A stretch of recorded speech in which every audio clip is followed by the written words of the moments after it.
From the CyberHub bunker and studio, you're tuning in to the CyberHub Podcast. And now for your host and CISO, James Azar. Good morning, security gang, and welcome to another episode of the CyberHub Podcast Practitioner Brief. It's Thursday, March 23rd, 2023. We're live on Facebook, LinkedIn, YouTube, Twitter, and Twitch, as we are every Monday through Thursday at 9 a.m. Eastern. Thank you all for tuning in. Make sure to find us on your favorite podcast listening platform and subscribe there. Give us a 5-star rating. We do appreciate that here. Good morning to everyone tuning in live on all these awesome and amazing platforms. Our global audience is amazing, and I'm grateful for all of you for tuning in. We've got a packed show today.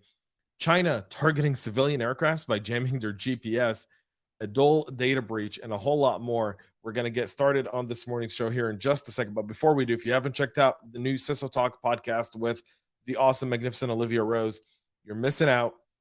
An unbelievable time.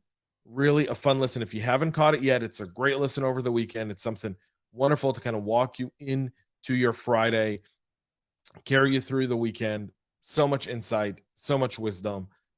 Don't miss that podcast. Go and check it out. You can find it on YouTube or your favorite podcast listening platform, as well as right here on LinkedIn. So go check that out. And now, without further ado, I'll grab my double espresso this morning. Join me in powering through this Thursday as Friday just looks right over the horizon and the weekend's upon us. Coffee cup cheers, y'all.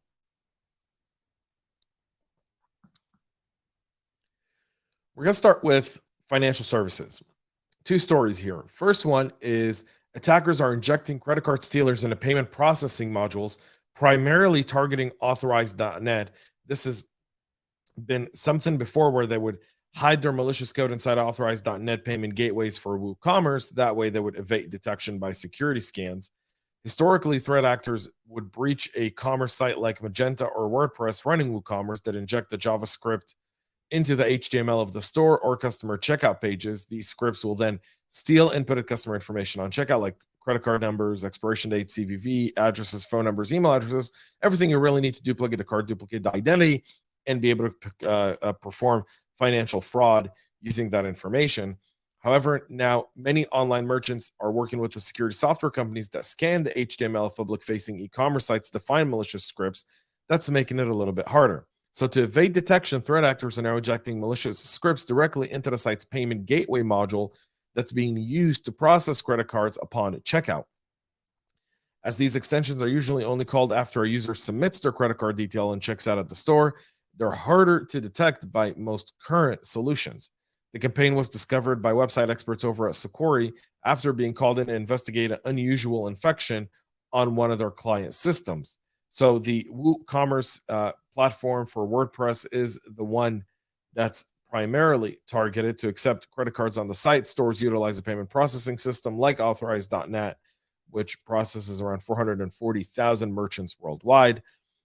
Security discovered that threat actors modified the class WC authorizednet.cim.php file supporting the payment gateway's integration into the WooCommerce environment. The code injected at the bottom of the file checks if the HTTP request body contains the WC authorized net CIM credit card account number string, which means it carries payment data after a user checks out their card in the store. And with that being said, that's how they evade detection and kind of move forth there. Something very, very similar. Second, they abuse the Heartbeat API to emulate regular traffic that mix it with the victim's payment data during exfiltration. So obviously, sophistication right then and there, folks. There it is. That's a bit scary, and that's why you got to be mindful of where you shop online. The Nexus Android banking Trojan is now being promoted on the Underground forum as a new botnet in a malware as a service business model. The Trojan, which was initially announced in June of last year, was active months before that. Starting in January of this year, however, they've started promoting it as a botnet at a $3,000 per month malware as a service subscription. Although still in the development stages, the malware appears to be used by multiple threat actors, mainly in attacks aimed at taking over banking and cryptocurrency account. The threat can intercept SMS messages, steal credentials, targeting roughly 450 financial application. Nexus is promoted as a completely new Trojan, but Khalifa identified connections with the Sova banking Trojan that point at code reuse. They've also discovered that both malware families check for devices' geographical location in a similar manner, that they both ignore devices located in the same countries, that they share API similarities relating to the command and control. A reuse would not be any different.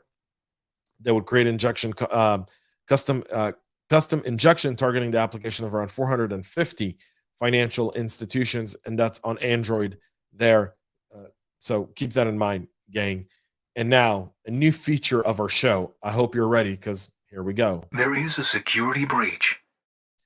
Dole is disclosing that they themselves have an employee data breach after a ransomware attack. A fresh produce giant, Dole Food Company, has confirmed threat actors behind a February ransomware attack have accessed the information of an undisclosed number of employees. Now, Dole globally employs around 38,000 people worldwide, and they provide fresh fruit and vegetables to customers in more than 75 countries. The company revealed this cyber attack in an annual report filed with the SEC on Wednesday. They've declared in that report that in February of 2023, they were victims of a sophisticated ransomware attack involving unauthorized access to employee information. Upon detecting the attack, they took steps to contain it, retained the services of a leading third-party cybersecurity experts, and notified law enforcement. They did disclose the ransomware attack on February 22nd, said it had limited impact on operation. The attack was disclosed after customers complained about delays and shortages of Dole products on store shelves for over a week. So there's that as well. This likely means the company would return to manual operations, which would have resumed production and shipment, although at a much slower pace. So we'll see how, Dole kind of comes out of that. But that is a data breach there for Dole. CISA has issued a critical security vulnerabilities on ICS systems. The new ICS advisories cover 8 different products and 8 different warnings of critical flaws that affect equipment from data electronics and Rockwell automation. This includes 13 security vulnerabilities in data electronics InfraSuite Device Manager, a real-time device monitoring software. All versions prior to 1.0.5 are affected by the issue. This is CVE 2023-1133 with a CVSS score of 9.8, which is a critical flaw that arises from the fact that InfraSuite Device Master accepts unverified UDP packets and deserializes the content, thereby allowing an unauthenticated remote attacker to execute arbitrary code. There's 2 other deserialization flaws, CVE 2023-1139 and 1145, with a CVSS score of 8.8 and 7.8 each as well. Another set of vulnerabilities related to the Rockwell Automation Thin Manager Thin Server and affects the following versions of the Thin Client and RDP server management software, 6 to 10, 11.0.0 to 11.0.5. You can see these on your screen and the link in the show notes. I'm not going to go ahead and say all of these, but these warnings are up and about now, so you want to make sure you get those devices patched. Operation Soft Cell. China. Next 2 stories cover China, just letting y'all know.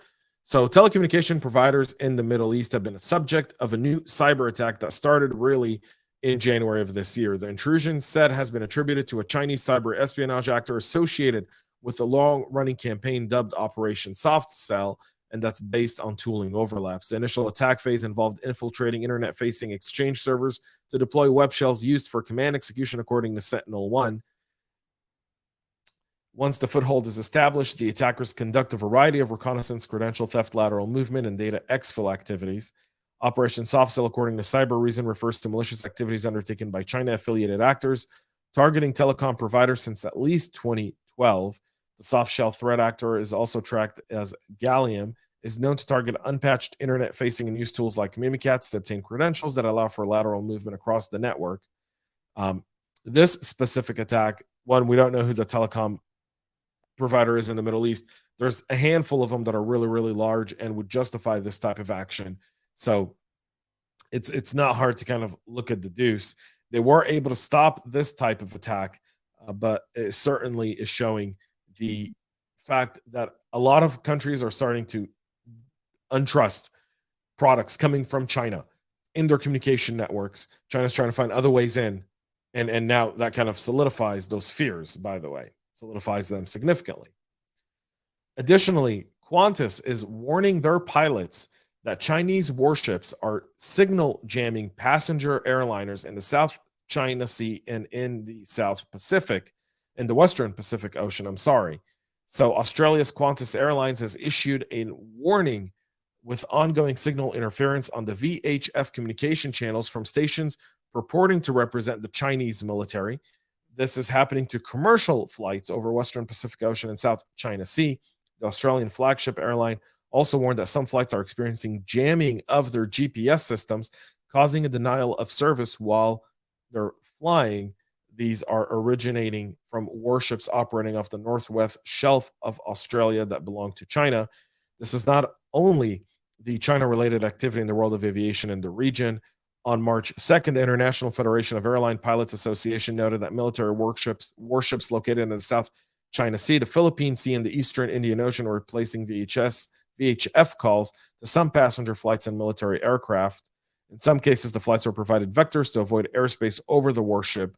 They have reason to believe that there may be interference to GNSS and RADALT as well, the global navigation satellite system, which can be used interchangeably with the GPS, and RADALT is the radar altimeter, and refers to the instrumentations that pilot use to gauge how far above the ground an airplane really is flying. So they're really messing with safety here. And that's significant.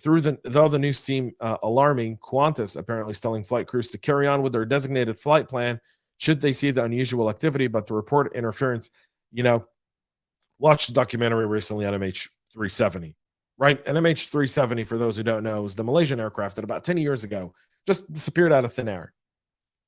The plane took off from Malaysia towards China.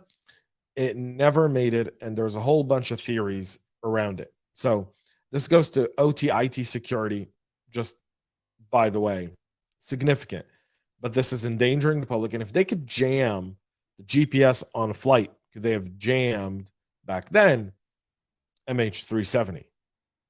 Saying, I'm not putting out conspiracies or anything, but pilots that are untrained or pilots in stress make mistakes. That's known. Could that have been what brought down MH370? I don't know. Not saying it did, just saying that the kind of activities that happen here with what we know now and some of the facts around MH370 kind of all, well, was their GPS jammed? Is that why they turned? Did they feel like, were they trying to make it back? Were they misled? Who knows? And our final story for this Thursday is a North Korean APT group, Kimsuky, is targeting experts with a new spearphishing campaign. German and South Korean government agencies this week are warning about a new spearphishing campaign coming from the North Korean group targeting experts in the Korean Peninsula. The campaign is gaining access to victims' Google accounts through two attack methods.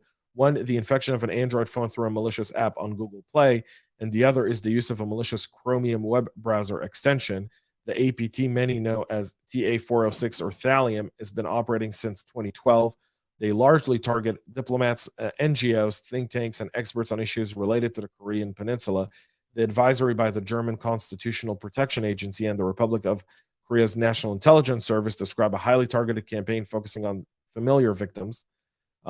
So they, as they have in previous campaigns, they're using spearphishing attacks to gain initial access. They're impersonating portal administrators and acquaintances. In some cases, the emails induced an installation of a malicious extension on a Chromium-based browser, which was automatically enabled. When the victims open Gmail, the program steals the emails, which are sent to the server belonging to the attackers. So North Korea on the prowl as well. That's it for our show this morning. We'll be back on Monday at 9 a.m. Eastern live right here on Facebook, LinkedIn, YouTube, Twitter, and Twitch. Catch us on your favorite podcast listening platform. Thank you all for tuning in. Thanks for being a great, great audience. Till Monday, have a great rest of your day. Have an amazing, unbelievable weekend. And most importantly, stay cyber safe. We love feedback, so make sure to connect with us on social media and subscribe to our podcast on your favorite podcast listening platform.